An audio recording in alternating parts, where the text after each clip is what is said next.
오늘 우리에게 주신 하나님의 말씀은 사도행전 19장 8절에서 10절 말씀입니다. 바울이 회당에 들어가 석 달 동안 담대히 하나님 나라에 관하여 강론하며 권면하되 어떤 사람들은 마음이 굳어 순종하지 않고 무리 앞에서 이 도를 비방하거늘 바울이 그들을 떠나 제자들을 따로 세우고 두란노 서원에서 날마다 강론하니라. 2해 동안 이같이 하니 아시아에 사는 자는 유대인이나 헬라인이나 다 주의 말씀을 듣더라. 오늘 이 말씀에 많은 은혜 받으시기 바랍니다. 오늘 저희가 함께 읽은 성경에는 에베소라는 도시가 등장합니다. 에베소는 어떤 도시인가요? 바울의 인생 가운데 바울이 목회자로서의 또 복음 전도자로서의 인생 가운데 가장 중요한 도시입니다. 흔히 두 도시를 바울의 인생에서 중요하다고 얘기하는데요. 첫 번째 도시는 고린도입니다. 두 번째 선교 여행이라고 불리우는 바울의 여행지의 중심이 고린도입니다. 바울은 첫 번째는 안디옥 교회에서 바나바와 함께 사역하면서 목회자로서 훈련을 받고 목회자로서 일종의 경험을 쌓은 다음에 그 다음에 여행한 곳이 고린도를 중심으로 한 2차 선교 여행이고, 고린도 중심의 여행이 끝난 다음에 3차 선교 여행의 선택지가 에베소입니다. 에베소는 위치가 어디에 있는가 하면 그 당시로 얘기하면 동양과 서양의 일종의 중심지입니다. 말하자면 동양과 서양을 연결하는 곳입니다. 예를 들면 저희가 동서양을 구르는 것이 이스탄불인데요. 그것은 바다를 중심으로 우리가 유럽이라고 부르는 부분과 아시아 대륙을 연결하는 곳입니다. 그래서 이스탄불이 중요한 도시가 됐죠. 에베소 같은 도시가 로마 제국에서 바울의 사역 중에 동양과 서양을 연결하는 신로마로 불리운 곳입니다. 또 이것은 세계적인 무역의 도시이기도 했습니다. 그래서 많은 사람들이 가보고 싶어하던 도시였다, 이렇게 보면 좋을 것 같습니다. 지금으로 얘기하면 뉴욕이나 혹은 LA처럼 바다를 면하고 있으면서 무역을 연결하는 도시였고, 인구가 30만에 이를 때도 있는 그 당시로서는 대도시, 지금으로 얘기하면 인구 1000만의 대도시였다, 이렇게 생각하시면 좋을 것 같습니다. 2만 5천 명을 수용하는 대극장이 있었고, 큰 체육관이 있었고, 음악당이 있었고, 큰 목욕탕이 있었고, 특별히 쇼핑 시설이 많이 발전해서 로마 제국의 특별히 여성들이 한 번은 꼭 방문하고 싶은 도시였다 그럽니다. 여러분 아시는 클레오파트라가 있는데요.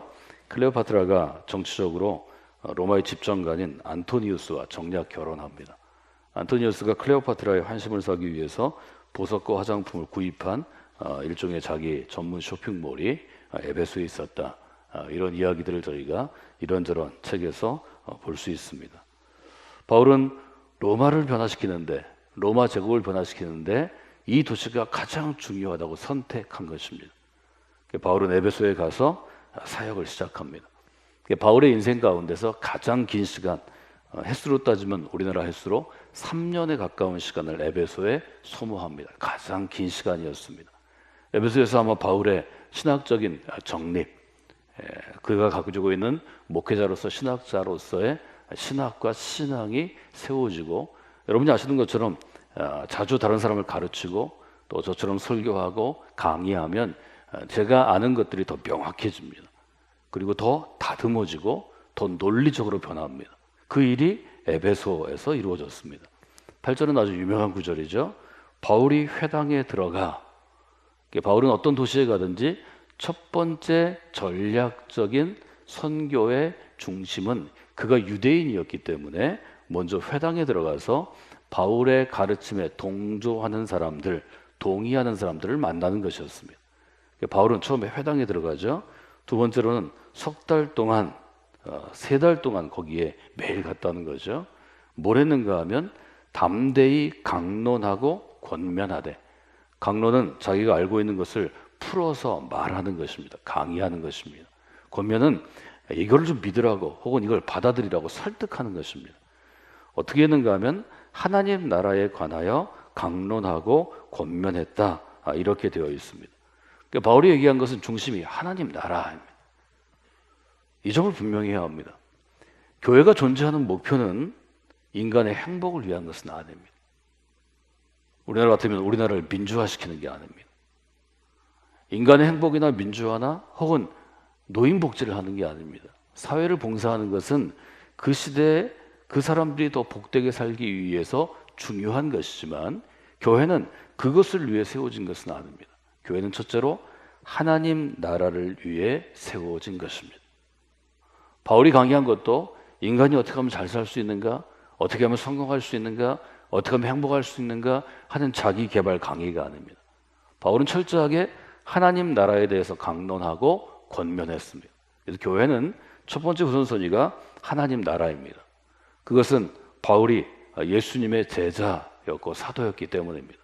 마가복음 1장 14절 15절은 여러분이 성서대학을 할 때 또 여러분들이 기본적인 훈련을 받을 때 제가 맨 처음에 암송하도록 요청하는 한 20개, 30개 되는 성경 구절 중에 하나입니다. 이것이 예수님께서 이 땅에 오셔서 한 설교의 중심, 핵심입니다. 네 가지로 나눴죠. 때가 찼습니다. 하나님 나라가 가까이 왔습니다. 회개하십시오. 복음을 믿으십시오. 이게 예수님의 네 요지입니다. 때가 찼다는 것은 하나님의 때가 이르렀다는 것입니다. 하나님의 때 카이로스가 이르렀다는 것이고 이 하나님의 때는 하나님의 나라를 위한 것입니다. 하나님 나라가 가까이 온 것입니다. 지금의 삶, 회개한다는 것은 현재의 생활 방식에서 돌아서는 것입니다. 복음을 믿는 것은 지금 전하는 예수님의 이 말씀을 믿는 것입니다. 이 네 가지가 굉장히 중요한 예수님의 복음 선포였습니다. 왜 하나님의 나라를 강조하는 것을 바울이 쉽게 이해했는가 하면 바울이 살던 시대는 로마의 나라였기 때문입니다. 로마 제국이었기 때문입니다. 로마의 나라라는 뜻은 어떤 뜻인가 하면 로마가 다스리는 국가라는 뜻입니다. 다스린다는 것은 여러분이 한자로 쓰면 통치입니다. 로마가 통치하는 국가가 로마 제국입니다. 그래서 바울은 그 반대 개념으로 하나님의 나라를 강론했습니다. 하나님의 나라는 하나님이 다스리시는 나라입니다. 이것이 이스라엘, 구약에서 얘기하는 이스라엘의 개념입니다. 어제 우리가 여호수아를 통해서 구약의 개념들을 보았는데요. 약속의 땅은 어떤 땅인가 하면 하나님께서 선택하시고 약속하시고 하나님이 다스리시는 나라입니다. 이스라엘의 핵심은 무엇인가 하면 하나님이 다스리시는 나라입니다. 하나님이 다스리지 않고 왕이 다스리면 문제가 생기는 것입니다. 그것이 열왕기상과 열왕기하에서 왕들이 비판을 받은 까닭입니다. 왕은 하나님의 대리인일 뿐인데 하나님이 다스리는 게 아니고 왕이 직접 다스리는 나라를 이스라엘 사람들이 원했을 때 그때는 하나님께서 싫어하시던 때입니다. 이 점을 여러분들이 분명히 보셔야 합니다. 그래서 바울의 에베소 사역의 핵심은 하나님 나라입니다. 여러분이 아시는 종교개혁자 중에 존 켈빈이 있고 또 감리교회는 1세기 후에 존 웨슬리가 있습니다. 저희가 유럽에 성지 순례할 때 종교개혁자 순례를 할 때 제네바를 들립니다. 그것은 제네바가 존 칼빈이 하나님의 나라를 세우려고 애썼던 곳이기 때문입니다. 그래서 존 칼빈은 제네바를 하나님의 도시라고 불렀습니다. 그가 꿈꿨던 것은 제네바가 하나님께서 통치하시는 거룩한 도시가 되는 것입니다. 물론 이런 아주 분명한 지역적인 이해는 많은 문제들을 가져올 수 있지만 칼빈은 종교개혁의 시대 가운데 그것을 시도합니다.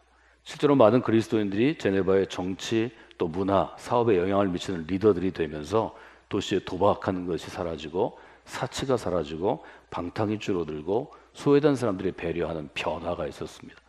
그러나 이것은 정치적으로 신앙을 이해하는 것이기 때문에 정치 권력의 싸움에서 많은 사람들이 도전했고 반대했고 결국은 큰 틀로 보면 어려움을 겪고 실패하게 되죠. 이 칼빈의 사상이 지금 한국의 장로교회를 이루었다 이렇게 볼 수 있습니다. 실제로 존 웨슬리가 활동했던 시기에 존 웨슬리가 선포한 하나님의 나라와 꿈꾸고 이루었던 하나님의 나라를 통해서 영국의 술집이 사라지고 도박이 사라지고 고아들이 줄어들고 사회가 변화되는 역사가 있었습니다. 이것이 이제 하나님의 나라를 꿈꾸는 교회를 통해서 이루시는 하나님의 역사다 이렇게 볼 수 있습니다. 두 번째, 에베소 사람들이 바울의 일종의 도전에 응하지 않은 것을 저희가 볼 수 있습니다. 두 번째 바울이 한 일은 어떤 것이었는가 하면 9절에 보면 어떤 사람들은 마음이 굳어 순종하지 않고 이렇게 되어 있습니다. 우리가 하나님의 나라, 예수 그리스도의 나라를 전할 때 동의하는 것 아닙니다. 많은 사람들이 반대합니다. 바울도 똑같은 일을 겪었죠. 어떤 사람들은 마음이 굳어 순종하지 않고 어떤 사람들은 대적합니다. 무리 앞에서 이 도를 비방하거늘. 우리가 교회가 아무리 활동을 하고 또 우리가 복음을 전할 때 사람들이 받아들이지 않죠. 교회 안에서도 올바른 복음을 전할 때 사람들이 종교 생활을 위해서 교회에 온 사람들이 반발하는 것처럼, 원치 않는 것처럼 신앙이 없는 사람들에게 그리스도의 복음을 전한다고 해서 모두가 이해하는 것 아닙니다. 더 많은 사람들이 반대합니다. 그때 바울은 어떻게 하는가 하면 9절에 굉장히 중요한 것이 바울이 그들을 떠나 이렇게 되어 있습니다. 복음에 대해서 순종하지 않고 반대하는 사람들을 떠나서 제자를 따로 세우고, 교회의 두 번째 핵심은 어떤 것인가 하면 제자를 따로 세우는 것입니다. 그 다음에 뭘 했죠? 두란노서원에서 날마다 강론하니라. 제자들을 따로 세우고 날마다 강론했다는 것입니다. 이것이 사도행전 19장에서 교회가 행할 일에 대해서 우리에게 주는 교훈입니다. 그러니까 바울이 첫 번째로 한 일은 도시를 선택해서 하나님의 나라를 세우도록 도전한 것입니다. 두 번째는 그 도시에 있는 사람들이 그것을 따를 리가 없죠. 그 하나님의 나라를 세우는 것에 동의한 사람들을 따로 세우는 전략적인 선택을 하는 것입니다. 첫 번째 8절에서 중요한 것이 하나님 나라에 여러분들이 밑줄을 긋는다면, 두 번째는 제자를 따로 세우고의 밑줄을 그어야 합니다. 바울은 그들과 대적하는 대신에 배우고 훈련받기를 원하는 사람들을 따로 세우고 두란노서원, 아주 구별된 공간에서 집중해서 훈련했다는 것입니다. 이 점은 교회가 반드시 해야 할 일입니다. 앞에 도시와 연결돼서 하면 한 도시의 변화는 한 사람의 변화로부터 시작되는 것입니다. 이것이 교회가 갖고 있는 세상을 하나님의 나라로 변화시키는 원칙입니다. 우리가 법을 세우거나 모든 사람이 신앙생활을 해야 한다고 우리가 뭐 규정을 세우거나 기준을 세워서 도시를 변화시킬 수 없습니다. 국가를 변화시킬 수 없습니다. 하나님께서 행하시는 것은 한 사람의 변화, 제자로의 변화를 통해서 온 세상에 영향을 주는 것입니다. 그래서 아주 분명하게 한 사람이 온전한 그리스도의 제자로 변화돼서 제자의 삶을 살아가면 그 도시 가운데 변화의 물결이 일어나는 것입니다. 그래서 하나님 나라의 운동에 대해서 우리는 이렇게 정의할 수 있습니다. 하나님 나라의 운동은 전적으로 헌신한 소수의 제자들을 통해서 이루어지는 것입니다. 한 인생, 한 사람에 대한 평가는 그 사람이 어떤 변화를 가져오는 영향력을 끼쳤는가에 따라서 달려 있습니다. 교회도 마찬가지입니다. 하나님께서 이 땅 가운데 교회를 세우시고 그 교회를 통해서 일하신다면 그 교회에 대한 평가는 하나님 나라에 어떤 영향력을 끼쳤는가로 평가되는 것입니다. 10절은 바울이 에베소에서 행한 사역의 결과를 이렇게 얘기합니다. 2해 동안 이같이 하니 아시아에 사는 자는 유대인이나 헬라인이나 다 주의 말씀을 듣더라. 바울은 에베소의 작은 공간에서 사역했지만 그 사역들이 소아시아에 사는 많은 사람들에게 퍼져나가서 지금 로마 제국 전역 가운데 교회들이 자리를 잡고 초기의 교회, 얼리처치라고 불리우는 초기 교회들이 로마 제국 가운데 자리를 잡는 일이 있었던 것을 우리가 지금 돌아볼 수 있습니다. 그 결과로 우리가 2000년 후에 복음을 받아들이고 또 지금의 한국교회를 이룰 수 있는 거죠. 이것들을 우리가 영향력이 주는 변화라고 볼 수 있습니다. 그래서 오늘 기도의 제목을 두 가지로 정했는데요. 여러분들이 교회를 위해서 기도할 때 이 두 가지를 놓고 기도하시면 좋겠습니다.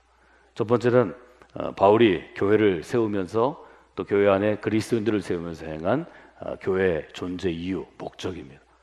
성광교회가 하나님 나라를 세우는 데 쓰임받는 교회가 되게 하소서. 성광교회가 이것을 붙잡고 있다면 하나님께서 교회의 본질을 세우고 또 진짜 교회를 세우는데 쓰임받는 교회로 세우실 것입니다. 두 번째 바울의 사역의 목표는 제자를 따로 세우는 것입니다. 제자를 세우고 훈련하는 것입니다. 두 번째 기도의 제목을 같이 읽어볼까요? 성광교회 믿음의 공동체가 대전과 한국을 변화시킬 헌신된 제자를 세우는데 쓰임받는 교회를 이루게 하소서. 이 두 가지는 하나님께서 바울을 통해서 그리스도의 교회를 세우는데 사용하신 아주 중요한 두 가지 기준입니다. 이 땅의 모든 교회는 이 기준을 붙잡고 서야 합니다.